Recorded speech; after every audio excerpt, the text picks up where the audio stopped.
Hello friends, नमस्कार दोस्तों। आज हम विद्युत क्षेत्र वाले पार्ट में द्विध्रुव का एक टॉपिक पढ़ेंगे। द्विध्रुव के निरक्ष पर विद्युत क्षेत्र की तीव्रता। अक्ष पर जो विद्युत क्षेत्र की तीव्रता है वो हमने पिछले वीडियो में पढ़ ली थी। आज हम द्विध्रुव के निरक्ष पर और साथ साथ द्विध्रुव के लिए बल आघूर्ण, ये दो टॉपिक पढ़ेंगे।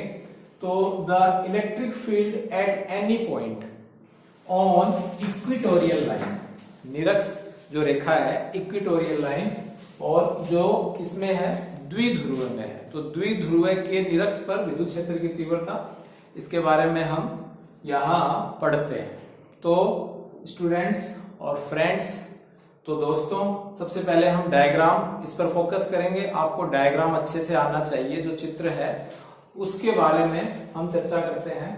तो मान लीजिए ये आपके एक द्विध्रुव है। नोट्स आपको पीडीएफ के रूप में डिस्क्रिप्शन में मिल जाएंगे, वहां से आप डाउनलोड कर लीजिएगा। मैं आपको अच्छे से समझाने का और काफी हद तक मैथमेटिकल और डायग्राम, बीच बीच में थ्योरी भी बोलता रहूंगा। यदि आप साथ साथ लिखना चाहें तो लिख सकते हो। तो मान लीजिए, let's consider that a dipole minus Q and plus Q एक द्विध्रुव है। The distance between the charges of dipole 2a, दोनों आवेशों के बीच की दूरी 2a है। अब इक्वेटोरियल लाइन आप जानते हो, जो कि अक्ष के लंबवत हो और सेंटर से पास हो। तो ये r दूरी पर, और यहां हमने कोई पॉइंट P ले लिया, एनी पॉइंट।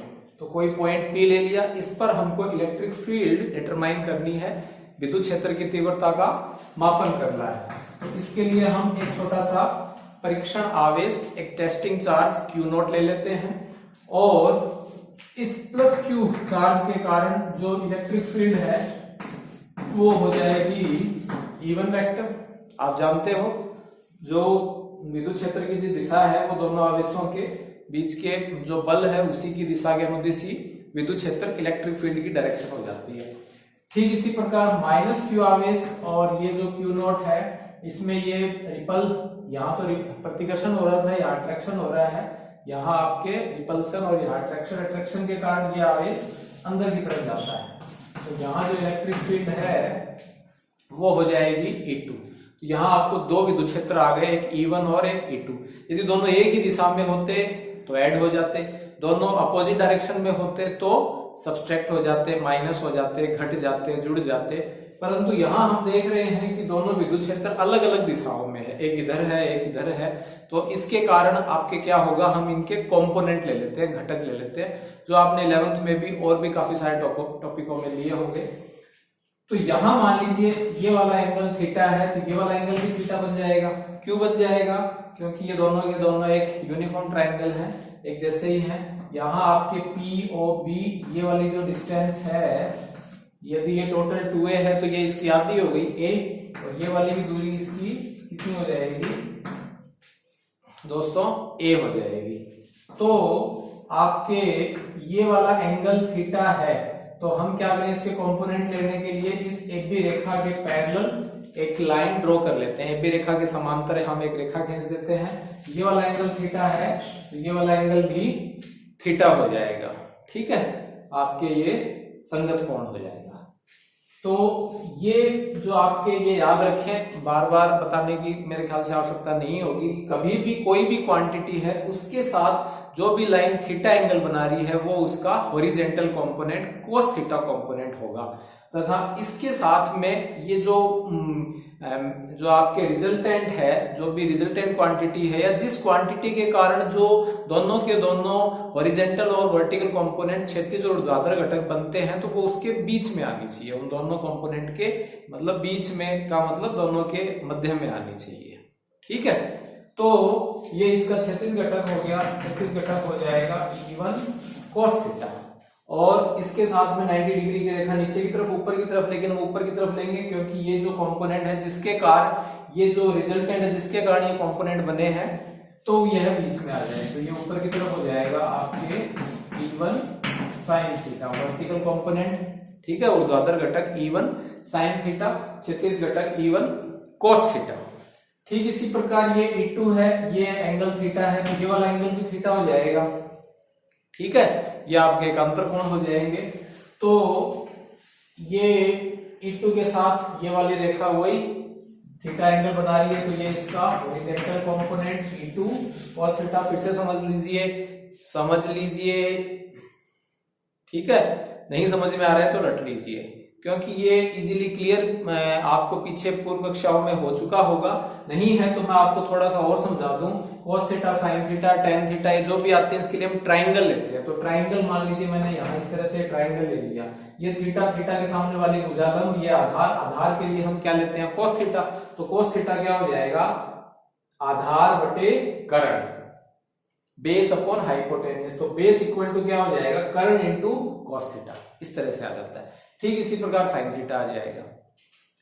तो ये वाला इसका हो जाएगा E2 sin theta, vertical component बन जाएंगे E2 sin थीटा। तो ये आपका डायग्राम है, सिंपल सा है, आपको आना चाहिए, बन गया है और समझ में भी आ गया होगा। अब हम क्या करेंगे, इसमें विद्युत क्षेत्र एक तो E1 लेते हैं और एक E2 लेते हैं। तो सबसे पहले इस प्लस क्यू चार्ज के कारण विद्युत क्षेत्र की तीव्रता, ठीक है, तो due two plus Q charge electric field, plus Q charge के कारण विद्युत क्षेत्र की तीव्रता क्या हो जाएगी, तो E1 vector equal to KQ upon R square, KQ upon X square, KQ upon दोनों आवेशों, दोनों चार्जों के बीच की दूरी का वर्ग।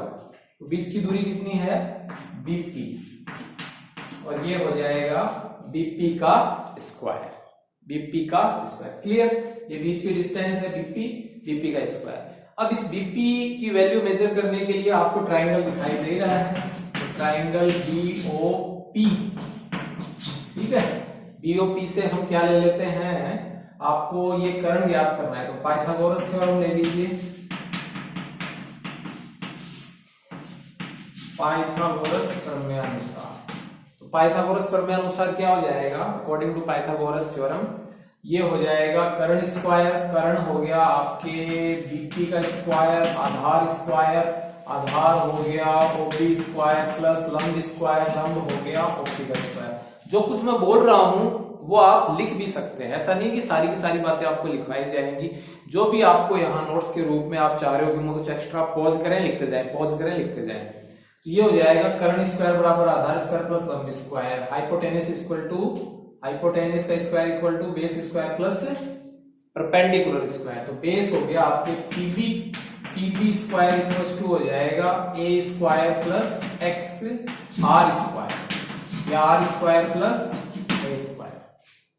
क्लियर, सिंपल सा है।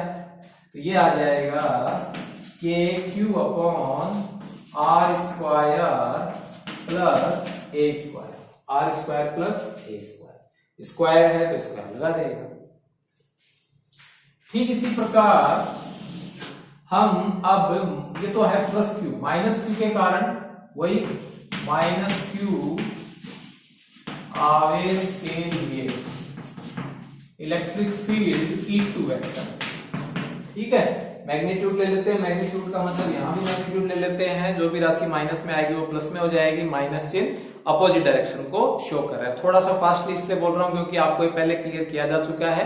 बिना हम समय आपके वेस्ट किए हम आगे बढ़ने का प्रयास करें और कुछ नया और कुछ अच्छा और कुछ बढ़िया समझने का प्रयास करें।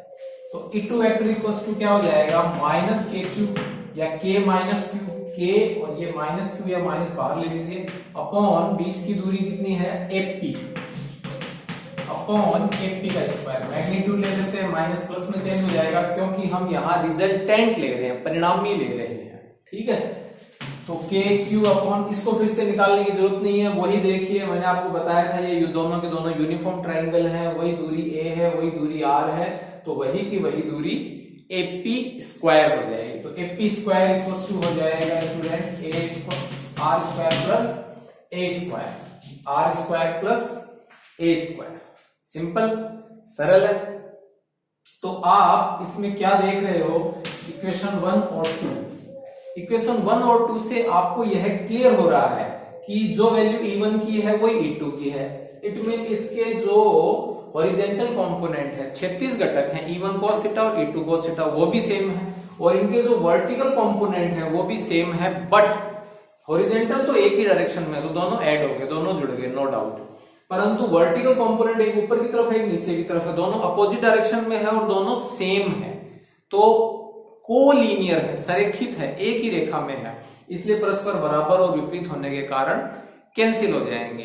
ठीक है, they are equal and opposite side, so they cancel each other. इसलिए जो रिजल्टेंट इलेक्ट्रिक फील्ड है, परिणामी विद्युत क्षेत्र है, रिजल्टेंट इलेक्ट्रिक फील्ड, वो आपके क्या आ जाएगा स्टूडेंट्स, तो E इक्वल टू हो जाएगा E1 cos theta plus E2 cos theta. It mean resultant electric field is equal to the sum of horizontal component of electric field, अर्थात परिणामी विद्युत क्षेत्र की तीव्रता दोनों विद्युत क्षेत्रों के सदिश योग के बराबर होती है। Clear? From equation 1 and 2, equation 1 and 2 you know very well E1 equals to E2। अब E1 equals to E2 है तो E2 की जगह भी E1 लिख सकते हो और E1 की जगह भी E2, तो U as depend E vector equals to E1 equals to E2, E2 cos theta, E2 cos theta, 2E2 cos theta या E1 cos theta, E1 cos theta, 2E1 cos theta, जो भी आपको अच्छा लगा वो आपने क्लियर कर लिया। Is that clear? E1 cos theta, E1 cos theta, 2E1 cos theta mathematical term है, इजीली आपको समझ में आ जाएंगी, आ गई होंगी, या फिर यूं लिख सकते हो E1 cos theta plus E1 cos theta equal to 2E1 cos theta. Clear? अब यहां हम क्या करें, आपने जो लिखा है E वेक्टर का मैग्नीट्यूड इक्वल्स टू 2, ठीक है, E1 है KQ upon R square plus A square. Is that clear? KQ upon R square plus A square. Now cos theta की value you can also use the triangle BOP। Simple है, triangle BOP, इसमें आपने ये hypotenuse की value निकाल रखी है, तो यहां हम इसी में यहां नीचे ले लेते हैं ट्राइंगल BOP cos थीटा, तो cos थीटा इक्वल टू हो गया आधार बटे कर्ण, ठीक है, base upon hypotenuse, base upon hypotenuse, तो बेस क्या हो जाएगा, cos theta equal to A upon ये रहा BP स्क्वायर, हाइपोटेनस तो स्क्वायर है तो यहां स्क्वायर हटा दें, तो ये हो जाएगा A square plus R square का अंडर रूट का मतलब पावर 1/2, पावर 1/2। मेरे ख्याल से क्लियर हो गया होगा, फिर भी आपको कोई कंफ्यूजन है तो मैं लिख देता हूं OP अपॉन PP, और PP स्क्वायर यहां है इसलिए अंडर रूट ले लिया है। क्लियर दोस्तों? तो E वेक्टर जो आपके इक्वेटोरियल पे है वो हो जाएगा 2K, हम लिख देते हैं, ये आ गया A upon R square plus A square और इसकी पावर 1/2, इसकी पावर 1/2 आ जाती है। क्लियर? तो A इक्वल्स टू 2, अब इसको हम एक साथ एडजस्ट कर लेते हैं, K Q इंटू 2A, आपको पहले भी बताया जा चुका है, before you clear that electric dipole any of the topic answer electric dipole moment we take and upon R square plus A square की power 1, R square plus A square की power 1/2, जब सेम बेस हो तो जो power है वो add हो जाती है, तो ये हो जाएगा R square plus A square की पावर 3/2। ये एक सिंपल आपके घातांक नियम है, पावर रूल है, ये आप जानते होंगे, तो ये पावर 3/2। अब you know very well R is greater than A और R square is greater than A square. Is that clear? R की वैल्यू ए से ज्यादा है, आर स्क्वायर की और भी ज्यादा है, क्योंकि आपको पहले बताया जा चुका है आर जो है सेंटीमीटर में है या मीटर में है, और जो ये दोनों डाइपोल के बीच की जो डिस्टेंस है ये बहुत कम है, ये आपके आर्मस्ट्रॉन्ग में है, नैनोमीटर में है, ठीक है। इसलिए R square plus A square almost equal to R square. It mean हम ए स्क्वायर को नेग्लिजिबल मान लेते हैं compare to R square. R square के कंपेयर में हमने इसको नेग्लिजिबल मान लिया, तो ये आपके हो जाएगा आर इक्वल्स टू के P Q into 2a electric dipole moment विद्युत द्विध्रुव आघूर्ण अपॉन आर स्क्वायर और इसकी पावर 3/2। क्लियर दिख रहा होगा? चलो इस वाले आंसर लिख लेते हैं। तो ये स्क्वायर से स्क्वायर कट गया, तो ये आंसर आ गया Kp अपॉन आर क्यू, यानी ई जो है निरक्ष पे या इक्वेटोरियल पे क्या आएगा Kp अपॉन आर क्यू। ये ऊपर लिख दिया आपने, तो इसका मतलब निरक्ष पर जो विद्युत क्षेत्र है ई निरक्ष, वो दूरी के घन के व्युत्क्रमानुपाती होता है, inversely proportional to R cube, ठीक है। और P equal to you know very well Q into 2a dipole moment द्विध्रुव आघूर्ण, द्विध्रुव आघूर्ण सिंपल है। मोमेंट ऑफ फोर्स या इसे हम टॉर्क भी कह देते हैं, मोमेंट ऑफ फोर्स या torque of dipole due to uniform electric field, due to uniform electric field, यानी समरूप विद्युत क्षेत्र के कारण जो आपके द्विध्रुव है उसमें बल आघूर्ण उत्पन्न हो जाता है। Moment of force, moment of force समरूप विद्युत क्षेत्र के कारण द्विध्रुव में बल आघूर्ण, द्विध्रुव में बल आघूर्ण या द्विध्रुव का बल आघूर्ण, ठीक है। सिंपल सा है। तो बलों के कारण जो घूर्णन, देखिए स्टूडेंट्स और देखिए साथियों, इसमें कंफ्यूजन रहता है कि एक होता है द्विध्रुव आघूर्ण और एक होता है बल आघूर्ण। तो द्विध्रुव आघूर्ण बल आघूर्ण, यदि बल नाम आ जाता है that is torque, otherwise simple यदि हम मोमेंट की बात करें डाइपोल की तो वो P होता है, P equals to Q into 2a, you know very well. Simple सा है। सबसे पहले हम थोड़ा सा थ्योरेटिकली पढ़ेंगे, थ्योरेटिकली ही इसके बारे में कुछ डेफिनेशंस और थ्योरेटिकल के अंदर हम कुछ मैथमेटिकली थ्योरेटिकली, फिर उसके बाद में हम कंप्लीट मैथमेटिकली, फिर इसमें एक सिंपल सी 2 सिचुएशन, पोजीशन, कंडीशन ले लेंगे। तो इसमें है क्या, इसमें हम डायग्राम के अकॉर्डिंग क्लियर करते चलते हैं, ठीक है। तो मान लीजिए सपोज दैट, इमेजिन दैट आपने एक यूनिफॉर्म इलेक्ट्रिक फील्ड ले लिया, uniform electric field in which the magnetic electric line of force parallel, जो भी विद्युत बल रेखाएं हैं वो पैरेलल हो, एक बात। दूसरी बात, इसमें किसी भी पॉइंट पर, इस पॉइंट पर, इस पॉइंट पर, इस पॉइंट पर, इस पॉइंट पर, हर एक पॉइंट पर जो इलेक्ट्रिक फील्ड इंटेंसिटी है वो सेम रहे, that called uniform electric field. वो आपके क्या कहलाएगा, समरूप विद्युत क्षेत्र कहलाता है, ठीक है। सिंपल है। नाउ ए डाइपोल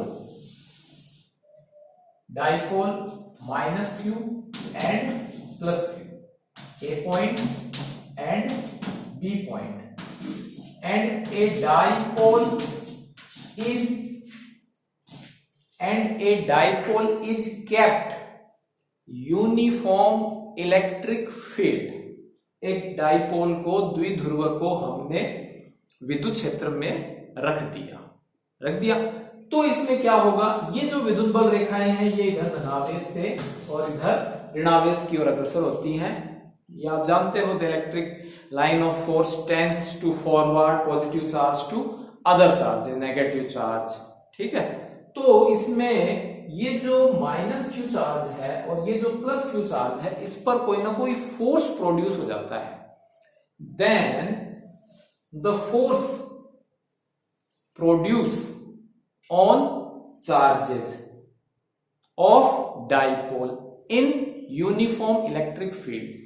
तो समरूप विद्युत क्षेत्र में आवेशों पर बल उत्पन्न हो जाता है। क्लियर? कौन कौन सा बल है, कैसे है, अभी उसको हम समझ लेंगे। तो बल उत्पन्न हुआ। अब वो जो बल है, जो फोर्स है, वो फोर्स क्या करेगी, इसको ओरिएंट करेगी, द्विध्रुव को घुमाने का प्रयास करेगी और घुमा के कहां लाने का प्रयास करेगी, इस समरूप विद्युत क्षेत्र के अनुदिश लाने का प्रयास करती है। Then these forces try to dipole along the direction of electric field। तो ये जो आपके बल हैं, ये इसको घुमा के समरूप विद्युत क्षेत्र के अनुदिश लाने का प्रयास करेंगे। किसको? डाइपोल को, द्विध्रुव को। तो बल के कारण जो घूर्णन की क्रिया, उसे हम कह देते हैं बल आघूर्ण। That is the theoretical definition. अब इसको हम थोड़ा थोड़ा मैथमेटिकली भी समझते जाते हैं और लिखते जाते हैं। अब आप इसमें देखिए, ये यहां आपके माइनस क्यू, ये प्लस क्यू, तो डाइपोल है। डाइपोल में आप जानते हो डाइपोल मोमेंट है वो प्रोड्यूस होता है। Dipole moment you know very well, P equal to Q into 2a। P equal to Q into 2a। पीछे भी आप पढ़ चुके हो, यहां भी हम फिर से क्लियर कर लेंगे। ये क्या है? इलेक्ट्रिक डाइपोल मोमेंट, विद्युत द्विध्रुव आघूर्ण, इलेक्ट्रिक डाइपोल मोमेंट। ठीक है, तो electric dipole moment P and uniform electric field E, और इनके बीच में जो एंगल है वो एंगल क्या है? थीटा। वो एंगल क्या है? Theta. So the dipole moment makes the angle theta from the uniform electric field. Then the produce of electric force on charges। तो प्लस क्यू के लिए इसमें आप हो क्या रहा है, इधर पॉजिटिव है, इधर पॉजिटिव है, रिपल्सन होगा, ये प्लस क्यू चार्ज इधर जाएगा, इधर नेगेटिव इधर, तो F इक्वल टू हो गया plus Q. Is that clear? You know very well, E equal to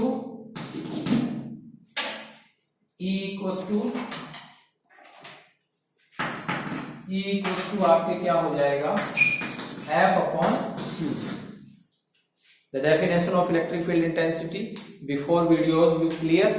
तो F equal to QE, F equal to QE। So plus Q charge, तो F equal to plus QE, F1, F2, F1। Now the positive charge there and negative charge here, so its negative charge go to plus q charge, so here is the direction, so F2 equals to minus q। now the force become F2 equals to minus q। तो जो force है वो minus Q हो जाता है, ये वाला जो फोर्स है ये प्लस क्यू हो जाता है। तो ये दोनों के दोनों फोर्स क्या करेंगे, इस डाइपोल को ऊपर की तरफ और इस डाइपोल को नीचे की तरफ यूं ओरिएंटेट कराते हैं, घूर्णन की क्रिया करवाते हैं, जिसके कारण ये समरूप विद्युत क्षेत्र के अनुदिश आ जाए। ठीक है, तो ये दो आपके फोर्स हो गए। So the moment of force या torque is equal to the product of force and the perpendicular distance between the forces। तो जो बल आघूर्ण है वो किसके बराबर होगा? बल और दोनों आवेशों के बीच की जो लंबवत दूरी है, the perpendicular distance between the charges, तो दोनों आवेशों के बीच की दूरी के गुणनफल के बराबर होता है। और इनकी जो परपेंडिकुलर जो डिस्टेंस है वो है 2a साइन थीटा। तो f into 2a sine theta. 2a sine theta कैसे आया, इसके बारे में भी हम थोड़ी सी और चर्चा करते हैं। तो ये मेरे ख्याल से दोस्तों क्लियर है। ये आपके a है सिंपल सा, और ये आपके इस तरह से ओरिएंटेड हो रहा है। अब इसमें क्लियर हो गया होगा। इसमें दो एक बात और हम यहां क्लियर कर दें कि these force are same and opposite, दोनों के दोनों फोर्स परस्पर समान है और विपरीत दिशा में है। फिर भी ये जीरो नहीं हो रहे हैं। क्यों नहीं हो रहे हैं? Because these forces are not collinear, यानी कि ये संरेखित नहीं है। हाँ, यदि ये इस एक लाइन के ऊपर एक फोर्स इधर होता है एक इधर होता तब तो ये निरस्त हो जाते हैं, लेकिन फिलहाल ये फोर्स इधर है ये इधर है, तो इसकी जो परपेंडिकुलर डिस्टेंस है वो ये है, और इस पर एक फोर्स यानी लाइक दिस यूं,